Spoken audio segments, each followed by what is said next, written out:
Welcome families. તો આપણે start થઈ ગયા છીએ પાછા. તો જો આ અમારે ખલાસીઓ છીએ, પાપલેટ આવે છે, જારી જારી બે જારી. પરવાન ચાલુ રાખો. અહીંયા પરવાન ચાલુ છે, પાપલેટ. આ અમારી સાઈડ ટેન્ડલ છે.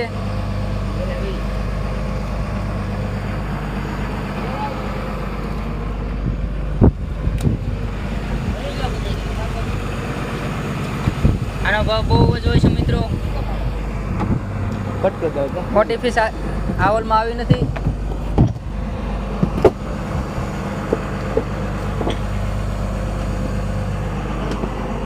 આપ જોઈ શકો છો, આને પાપલેટ કહેવાય છે મિત્રો.